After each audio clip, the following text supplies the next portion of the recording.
विद्यार्थी मित्रांनो, नमस्ते. बऱ्याच दिवसापासून तुमच्याशी म्हणजे बऱ्याच म्हणण्यापेक्षा 4-5 दिवसापासून तुमच्याशी संवाद पुन्हा मी आता एका अर्थानं साधतो आहे. बी ए भाग 2चा आपण काव्यगंध या पुस्तकावरती किंवा याच्यावरती या कविता संग्रहावरती चर्चा करतो आहे. आज आणि उद्याचा तास पूर्णपणे याच्यावरती तुम्हाला या म्हणजे वेळापत्रकामध्ये आज आणि उद्याचा तास अत्यंत महत्त्वाचा आहे आणि तो तुम्हाला काय देणार आहे. काही नव्यानं मुलं आता आलेली आहेत, काहींनी अभ्यासक्रमामध्ये नव्यानं इथं आलेली आहेत. काव्यगंध नावाचं पुस्तक पेपर क्रमांक या मराठीला ज्यांनी SYला मराठी विषय ठेवलेला आहे त्या मुलांच्यासाठी पेपर क्रमांक 3 आणि पेपर क्रमांक 4. गेल्या वर्षी तुम्हाला पेपर क्रमांक 1 आणि पेपर क्रमांक 2 होता. पेपर क्रमांक 1चा तुम्ही पहिल्या टर्मला पूर्णपणे पेपर दिलेला होता ऐच्छिक मराठीचा ऑप्शनलचा, आणि दुसऱ्याला तुम्ही फॉर्म भरला होता पण तो पेपरच झाला नाही. आणि आता पेपर क्रमांक 3 आणि 4 या सेमिस्टरला तिसऱ्या आणि 5 आणि 6 पुढच्या सेमिस्टरला म्हणजे तुमचे SY पूर्ण होईपर्यंत असे नंबर आहेत फक्त, आणि त्याला तो सिलेबस दिला आहे. 2 पेपर आहेत आता मराठीचे, लक्षात ठेवा. आणि तुमचा दुसरा विषय जो असेल ऑप्शनलचा त्याचे 2 असणार आहेत, आणि IDSचा त्याला 1 पेपर आणि कंपल्सरी इंग्लिशचा 1 पेपर. एवढा अभ्यास साधारणपणे या वर्षाच्यामध्ये तुम्हाला करावायचा आहे. तर साधारणपणे आपण नवीन आलेल्या मुलांसाठी सिलेबस तर आता परत नंतर सांगेनच. बाकी काही गोष्टी ज्या आहेत त्या महत्त्वाच्या आहेत, आणि हे काव्यगंध पुस्तक आहे तुम्हाला अभ्यासासाठी. त्याचबरोबर काय आहे, हे पाठ्यपुस्तक आहे काव्यगंध, नामांकित कवींच्या कविता आहेत याच्यामध्ये, आणि त्याच्यामध्ये हे काव्यगंध पुस्तक आहे. 6 कवींच्या कविता आहेत. त्याच्यावर आपण दुसऱ्या कवीवर संपत आता आपण आलेलो आहोत. वसंत बापट हे दुसरे कवी आहेत, त्यांच्या प्रेम कविता आहेत, त्यांच्या 5 कविता आहेत.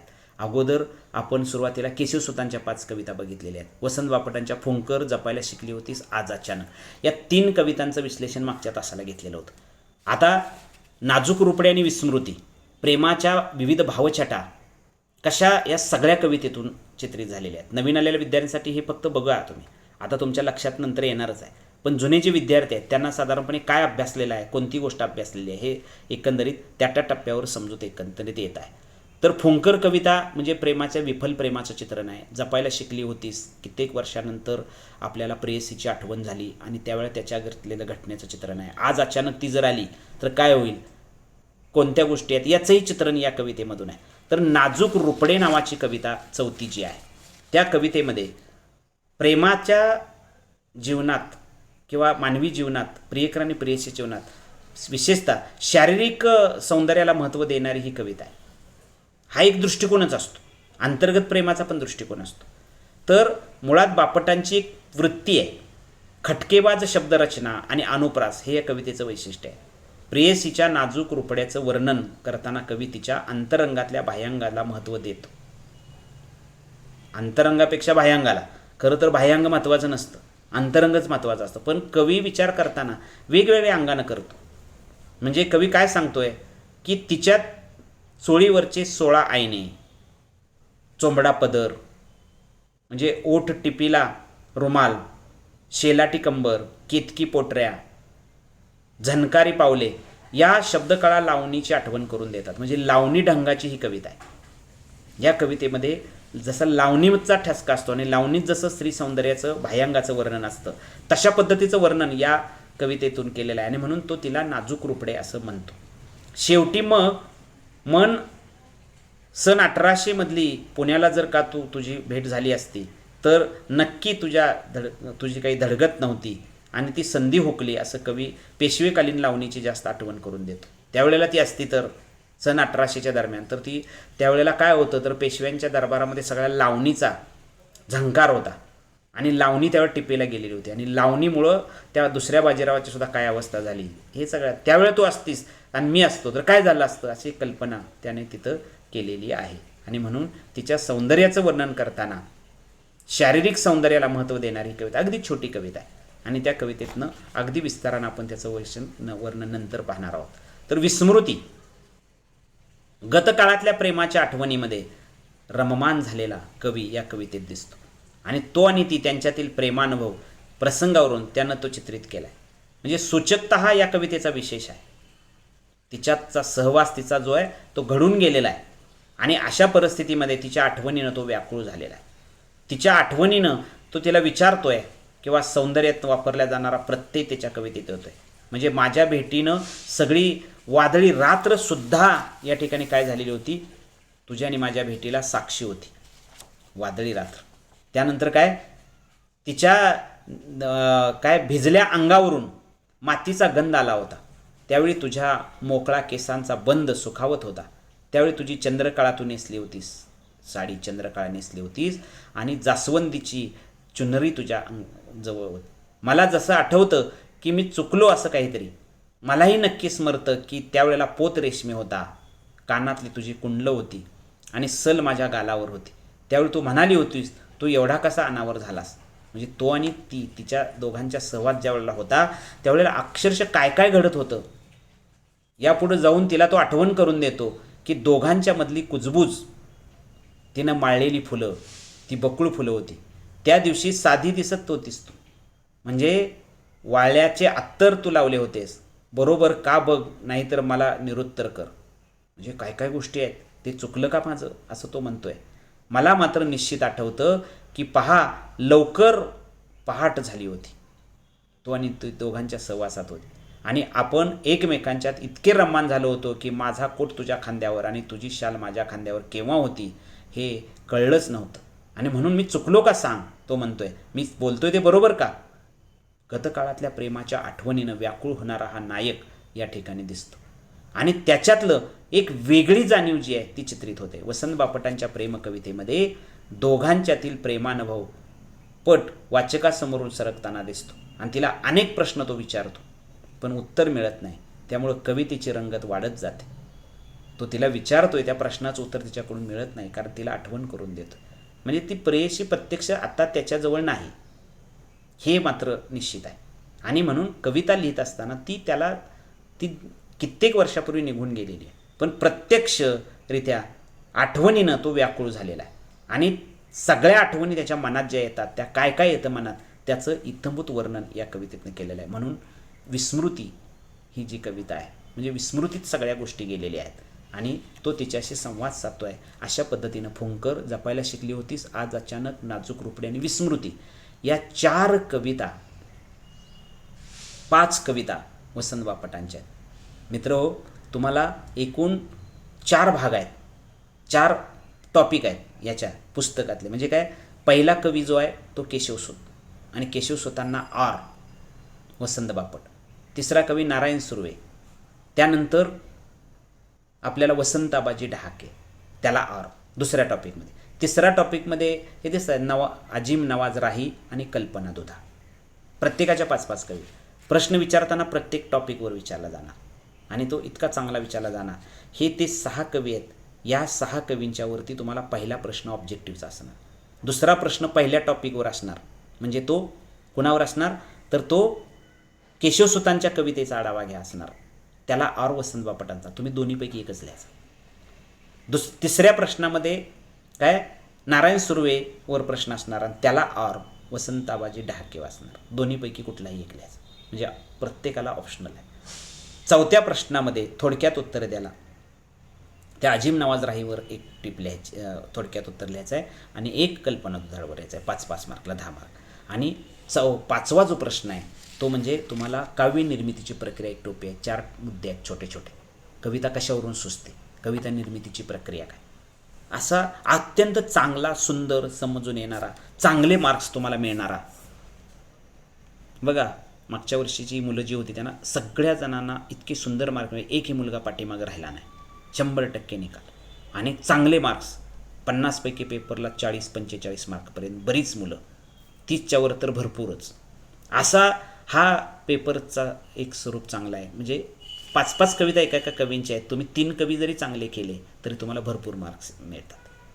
आणि एवढ्या पद्धतीने, आणि ह्याच्यातल्या काही कविता झालेली माहीत असणारे कवी या पद्धतीने एकंदरीत ह्या वसंत बापटांच्या 5 कविता ज्यात आपण बघतोय. समजा तुम्ही केशवसूतांच्याच चांगल्या कविता केला, तोच प्रश्न 100% ना तोच लिहिला, तरी तुम्ही याच्यावरती फक्त ऑब्जेक्टिव्हला तुम्हाला कळलं तर बस आहे. ह्याचा फारसा डिटेल नाही लिहिलं, तुम्हाला कमी अभ्यास तुमचा असला तरी सुद्धा चालण्यासारखी गोष्ट. पण शक्यतो सगळा अभ्यास करणं हे आपल्या दृष्टीनं अत्यंत महत्त्वाचं. तर जीवनातली विशालता, जीवनातली जाणीव त्या टप्प्यावरती करून घेऊन एकंदरीत पुढं जायचं आहे. म्हणून वसंत बापटांची प्रेम कविता प्रेमाचे नाना रंग उधळते ह्या 5 कवितेच्या आशयावरून लक्षात येतं. कोणताही आडपडदा न ठेवता आपले अनुभव विश्व कवी या ठिकाणी व्यक्त करताना दिसतो. अनेक प्रसंगांचं तपशीलवार वर्णन येतं.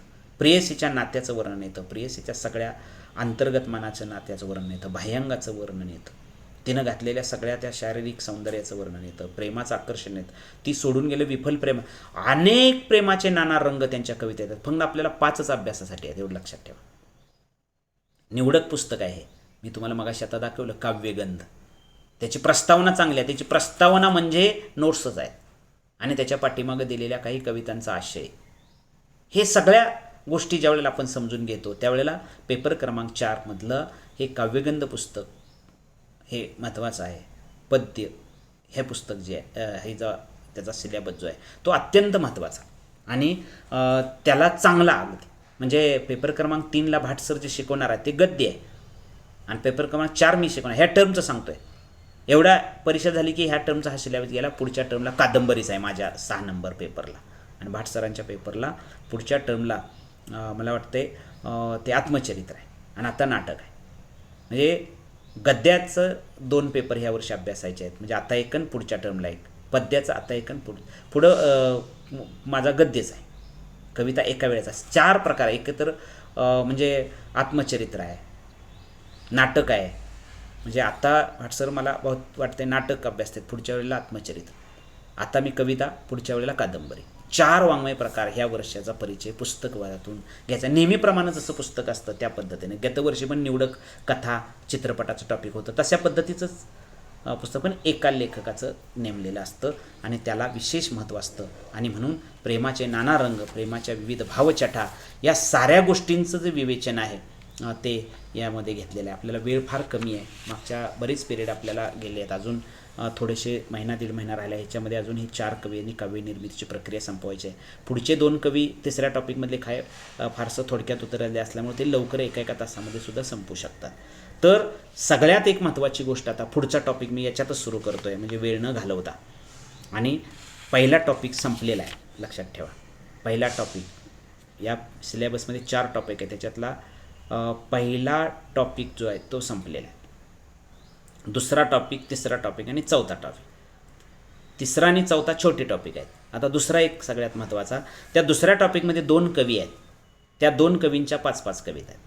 दुसऱ्या टॉपिकमध्ये पहिले कवी आहेत नारायण सुर्वे. हे नारायण सुर्वे कोण तर मुंबईच्या महानगरामध्ये त्यावेळी गेल्या 40-50 वर्षापूर्वी आपलं स्वतःचं शरीर विकून आपल्या स्वतःच्या राबून कामगार आपलं स्वतःचं जीवन जे राबत होता आणि त्या कामगारांचं भावविश्व चित्रित करणारी कविता आहे. आणि त्या कामगारांच्या मध्ये जन्माला आलेला, ते सगळं जगणं भोगलेला, श्रमाचं महत्त्व सांगणारा. बघा या पुस्तकामध्ये पहिली सामाजिक कविता आहे, दुसरी प्रेम कविता आहे, आता श्रमजीवनाची कविता आहे. पुन्हा पुढं वसंतदाबाजी ढाक यांची महानगरी जीवनाची कविता आहे. म्हणजे कवितासुद्धा एका विषयावरच्याच घेतलेल्या आहेत. त्या कवीच्या जरी घेतल्या तर त्या कवीच्या 5 कविता म्हणजे एकच आशय सांगणार आहे. नाहीतर त्याची प्रेम कविता, निसर्ग कविता, तत्वचिंतन त्यांच्या व्हरायटी अशा नाही घेतल्या. मग एक विषय ठरलेला आहे. काय ठरलेला आहे? नारायण सुर्वेंच्या सामाजिक तर सामाजिक कविता, वसंत बापटांच्या प्रेम तर प्रेम कविता, नारायण सुर्वेंच्या श्रमाचे जीवन, श्रमिकांचं जीवन चित्रित करणाऱ्या श्रमजीवी कविता, महानगराचं जीवन चित्रित करणाऱ्या वसंताबाजी ढहाकेच्या कविता, कृषी जीवनाचं चित्रण करणाऱ्या पूर्ण कल्पनाद्वारांच्या कविता आणि वंचितांचं दुःख चित्रित करणाऱ्या, गावकुसाच्या बाहेरचं वंचित दुःख चित्रित करणाऱ्या त्या कविता ज्या आहेत त्या अजिम नवाज राही यांच्या. म्हणजे बघा या अभ्यास मंडळानं फार चांगला आणि सुंदर सिलेबस तुमच्या आमच्यासमोर एकंदरीत ठेवलेला आहे. आणि म्हणून एक जीवनाचं विशिष्ट चित्रण करत ही कविता करते. नारायण सुर्वे हे 1960 नंतरच्या मराठी कवितेमध्ये दलित जीवनाचं चित्रण करणारा कवी आहे. कष्टकरी जीवनाचं चित्रण करणारा कवी आहे. कामगार आहे मी तळपती तलवार आहे, सारस्वतानं थोडासा मी गुणणार करणार आहे, युगाची साथ आहे सावध असा तोफानाची ही सुरुवात आहे. त्यांच्या 4 शब्द कवितेतून सांगितले. 2 दिवस म्हणजे गिरणीमध्ये काम करणारा, राबणारा, कष्ट करणारा, अन्याय, अत्याचार, पिळवणूक या सर्व गोष्टींना बळी पडणारा आणि कामगारांच्यापासून कित्येक वर्ष पिळला गेलेला असा एक कामगार वर्ग जो आहे, त्या कामगार वर्गाच्या श्रमाचं चित्रण कशा पद्धतीचं आहे हे वर्णन करणाऱ्या या कविता आपल्या डोळ्यासमोर येतात. आणि म्हणून नारायण सुर्वे हे 1960 नंतरच्या कवितेमध्ये नारायण गंगाराम सुर्वे त्यांचं नाव, एक 7-8 वर्षापूर्वी ते दिवंगत झाले. पण नारायण सुर्वे मुंबईत वावरताना एक कुंडीत सापडलेला मुलगा होता, गंगाराम सुर्वे नावाच्या एका कामगाराला. आणि मग तो मुलगा जेव्हा मोठा होतो त्यावेळेला तो एका हायस्कूलमध्ये शिपाई म्हणला, पण कविता लिहिण्याचा छंद त्याला लागलेला असतो. आणि ही कविता जेव्हा तो लिहितो तेव्हा कुठली तरी आता वसंत बापटांची जशी आपण प्रेम कविता पाहिली किंवा काल्पनिक विश्वामध्ये रमणारी, प्रेमाचं जीवनाचं चित्रण करणारी अशी कविता नाही. प्रत्यक्ष कामगाराच्या वाट्याला येणारं दुःख, प्रत्यक्ष कामगाराला होणारी जाणीव, कामगारांनी आपल्या स्वतःच्या आयुष्यामध्ये जे भोगलेलं आहे त्याच्या वाट्याला जे अत्यंत हीन प्रकारचं जगणं आलेलं आहे, अशा जाणीवेची, अशा एका जीवनामध्ये संघर्ष केलेल्या माणसाची, त्या माणसाच्या दुःख आणि वंचित राहिलेल्यापासून जगलेल्या एका मनस्वी मनाचं चित्रण या कवितेमध्ये दिसतं आपल्याला. आणि म्हणून मराठी विषयामध्ये अत्यंत इंटरेस्टेड काही गोष्टी आहेत. तुम्ही आम्ही स्वतःचं जीवन ज्यावेळेला जगतो किंवा तुम्ही आता तारुण्याच्या स्थितीमध्ये आहात, महाविद्यालयीन जीवन जगत आहात, अशा परिस्थितीमध्ये तुम्हाला तुमच्या आयुष्यामध्ये विचार करायला म्हणजे जसं तुम्हाला एखाद्या गोष्टीचं आकर्षण असणार आहे तशा पद्धतीनं तुम्हाला विचार करायला सुद्धा भरपूर वाव आहे. आणि महाविद्यालयात आल्यानंतर जो विचार करतो, महाविद्यालयात आल्यानंतर जो शिकतो, मनन करतो, चिंतन करतो, वाचन करतो, तो विद्यार्थी कधीच वाया जात नाही. तो काहीतरी निश्चित मिळवतो. पण नुसतं अभ्यासापुरतं, परीक्षेपुरतं, मार्कपुरतं जर विचार केला आणि अभ्यासाकडे दुर्लक्ष केलं तर कितीतरी मुलं मागं राहत आहेत. हे तुम्ही आता बघितले तुमच्या अनेकांच्या. म्हणजे त्यांना फॉर्म भरायचाही माहीत नसतो किंवा त्यांना अनेक गोष्टी माहीत नसतात. म्हणून शिक्षण एक अशी गोष्ट आहे, शिकण्यासाठी आहे. या 3 वर्षाच्या ह्याच्यामध्ये जो लावलेला सिलेबस आहे तो प्रामाणिकपणे त्या पुस्तकाचा असलेल्या विषयाचा जर अभ्यास केला आणि परीक्षा दिली तर बरेच नॉलेज माहीत होऊन जातं, बरंच गोष्टी माहीत होऊन जातात. एखादा 12वीतनं शाळा सोडून कायमस्वरूपी शेतात काम करणारा मुलगा आणि ग्रॅज्युएट झालेला, आता तुम्ही पदवीचे शिक्षण घेताय, त्या 3 वर्षे ग्रॅज्युएट झालेला, पुढं 2 वर्ष पोस्ट ग्रॅज्युएट केलेला, त्याच्या विचारात, वागण्यात, बोलण्यात आणि त्या शाळा सोडून वावरणाऱ्या त्याच्यात कितीतरी त्याचं अंतर असतं. कारण त्याला बऱ्याच गोष्टी माहीत झाल्या. म्हणून शिक्षण हे आपल्या स्वतःच्या आयुष्यात कधीही वाया जात नाही. त्यामुळे तुम्ही शिकलं पाहिजे. नुसतं शिकायचं नाही, मार्क्समध्ये डिग्री महत्त्वाची आहे, त्याच्यातमध्ये थोडासा वेळ द्यायचा, वाचलं पाहिजे, विचार केला पाहिजे, चिंतन केलं पाहिजे, मनन केलं पाहिजे, ऐकलं पाहिजे. नुसतं आता मी जे लेक्चर द्यायला लागलो आहे ते लेक्चर तुम्ही नुसतं ऐकलं तरी तुम्हाला बऱ्याच गोष्टी माहीत होतात. आणि दुसऱ्या विषयाचं लेक्चर ऐकलं तर त्या विषयाचं बाबतीतली माहिती मिळते. आम्ही शिकवतो विषय, जे नॉलेज देतो ते म्हणजे समाजात. आता मी मराठी शिकवतो याचा अर्थ समाजातल्या घडणाऱ्या घटना, प्रसंग, कथा, कादंबरी, त्याचा आशय मी सांगत असतो. म्हणजे समाजात काय चाललं हे तुम्हाला माहिती होतं. दुसऱ्या एखाद्या विषयातून त्या विषयाचं तिथलं जे नॉलेज आहे ते तुम्हाला दिलं जातं आणि तुम्हाला बऱ्याच गोष्टी माहीत होतात. आणि आता तुमची ऐकण्याची, बोलण्याची, वाचण्याची कॅपॅसिटी वाढलेली असते. तुम्हाला एक गोष्ट सारखी समजावून सांगू नाही, मग आता प्रत्येक शब्द आणि प्रत्येक वाक्य 4-4 वेळी म्हणायला लागलो तर तुम्ही म्हणाल आम्हाला कळतंय ना, तेच घेऊ नका.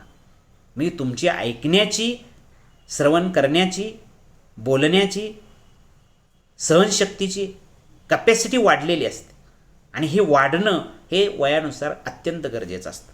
आणि म्हणून कापड गिरणीत काम करणारा, सेविंगमध्ये रोलेला लहान हा नारायण सुर्वे नंतर आपलं श्रम विकूनसुद्धा कशा व्यथा, वेदना, संघर्ष राजरोसपणे आपल्या स्वतःच्या बालपणापासून भोगलेला हा कवी जो आहे तो कशा पद्धतीनं जीवन जगतो आहे याचं एक विवेचन त्यांच्या कवितेतून आलेलं आहे. म्हणून नारायण सुर्वेंच्या 5 कविता आपल्याला, दुसरा टॉपिक मी सुरू केलेला आहे, पहिला झालेला आहे. तर नारायण सुर्वेंच्या 5 कवितांचा विचार आपण या अनुभवामध्ये घेणार आहे किंवा बघणार आहे. काय बघणार आहे तर स्वतःच्या हक्कासाठी लढलेला किंवा कामगारांच्या हितासाठी आपलं स्वतःचं जीवन खर्ची टाकलेला आणि प्रत्यक्ष कामगार म्हणून वावरताना त्याला त्याच्या स्वतःचा आयुष्याचा विचार सगळ्या चित्रित एकंदरीत केला आहे. म्हणजे नारायण सुर्वेंचं बालपण ज्या 1930-40 पासून ते जवळजवळ म्हणजे 50 सालापासून जर आपण घेतलं आणि ते 60-70 वर्षापर्यंत 1900 त्या जीवनाचं त्यातल्या घडलेल्या प्रसंगाचं काळाचं वर्णन या ठिकाणी तिथं एकंदरीत येते. आणि म्हणून गतिमान आयुष्य, कामगारांच्या आयुष्यातील दुःख त्याला व्यक्त करायचं आहे आपल्या कवितेतून.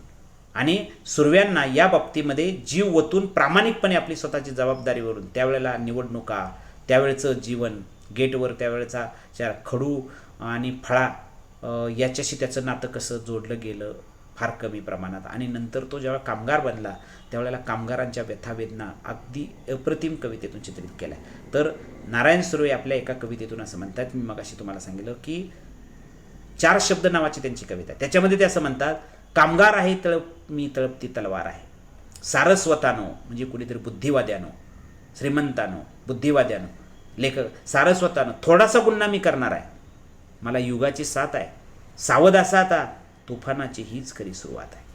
आम्ही आता पडायला म्हणजे पिढ्यानपिढ्या परंपरेनं ज्या समाजाला, ज्या जातीला डावललं गेलं आहे, असा माणूस ज्यावेळेला पेटून संघर्ष करून उठतो, स्वतःच्या हक्कासाठी ज्यावेळेला मांडायला लागतो, त्यावेळेला त्यानं केलेली ती खऱ्या अर्थानं त्यानं केलेलं आव्हान असतं.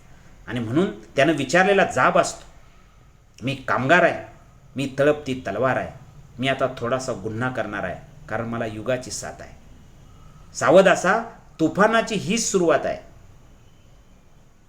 बघा, जो पिढ्यानपिढ्या अन्याय, अत्याचार, पिळवणूक ह्याच्यामध्ये दबला गेलेला होता आणि देवानं आणि धर्मानंच माझ्यावरही लादलं हे जे अज्ञान होतं, त्याच्यातला मुलगा ज्यावेळेला शिकतो त्यावेळेला त्याला कळतं, अरे मीच का हलका, मलाच का गावकुसा बाहेर, मला काही सवलत नाही, म्हणजे मलाही 2 पाय आहेत, 2 हात आहेत, 2 डोळे आहेत आणि त्यालाही आहे, अन्याय करणारालाही तेवढंच आहे, मग तो श्रेष्ठ का, त्याची का सेवा मी करायची.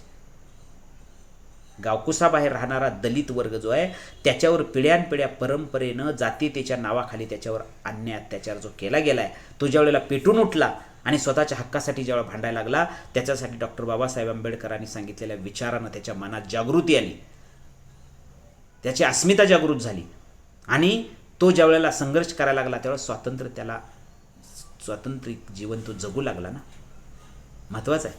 म्हणून आज अन्याय अत्याचार चालत नाही, पूर्वी होत होता, आज त्याला कायद्याचा आधार आहे, प्रत्येकाला स्वातंत्र्य आहे, जातीवाचक शब्द बोलून चालत नाही. आता प्रत्येक गोष्टीला तरी पण समाजव्यवस्थेमध्ये अजूनसुद्धा जातीयता किंवा हीन प्रकारची वागणूक अजूनसुद्धा दिलीच जाते. हे जरी खरं असलं तरीसुद्धा शिक्षण नावाची गोष्ट आहे, तुमच्या आमच्या जीवनामध्ये आपल्याला बदल घडवते आणि मुलं शिकली की त्यांना जाणीव होते की मीच का हे करायचं, मला स्वातंत्र्य आहे. 12 बलुतेदारमध्ये सुतारानं सुताराचाच व्यवसाय का करायचा, दुसरा कुणी करू शकतो, लोहारानं लोहाराचंच काम केलं पाहिजे असं नाही आहे. म्हणजे प्रत्येकाला स्वातंत्र्य आहे. आणि म्हणून नारायण सुर्वे यांच्या काव्यलेखनामध्ये त्यांचे ऐसागामी ब्रह्म नावाचा कविता संग्रह 1962ला आला, माझे विद्यापीठ 1966ला आला, त्याच्या कविता संग्रहांची नावं, जाहीरनामा, त्यानंतर नव्या काही माणसांचं आगमन, अशा 4 कविता संग्रहातून त्यांच्या नावावरती आहेत. पण 1960 पासून किंवा 1955 पासून मराठी कवितेच्या क्षेत्रात नारायण सुर्वे नावाचा एक नामांकित कवी की जो कामगार वर्गाचं आणि माणसाच्या जगण्याचं चित्रण ज्यावेळेला करायला लागतो त्यावेळेला त्याला एक वेगळ्या प्रकारची स्वातंत्र्यता एका अर्थाने येत राहते. म्हणून प्रस्तावने दाखल आपण 3रा टॉपिक नुकताच सुरू केलेला आहे, नारायण सुर्वे यांचा परिचय आणि त्यांच्या कविता संग्रहाचा घेतला आहे. या याच्यामध्ये तुम्हाला ज्या कविता अभ्यासायच्या आहेत किंवा 5 कविता ज्या अभ्यासायच्या आहेत त्या कवितेमध्ये तुम्हाला 2 दिवस, माझी आई, गिरणीची लावणी, पोस्टर आणि नेहरू गेले त्यावेळची गोष्ट, या श्रमजीवनाचं चित्रण करणाऱ्या कविता 5 अभ्यासायच्या आहेत आणि त्या निश्चितपणे तुम्हाला आवडतील. उद्याच्या तासाला आपण या सर्व कवितांचं आकलन समजून घेणार आहोत. तुम्ही शांत चित्तानं ऐकत आहात त्याबद्दल तुम्हाला धन्यवाद देतो आणि भेटूया आता उद्याच्या तासाला.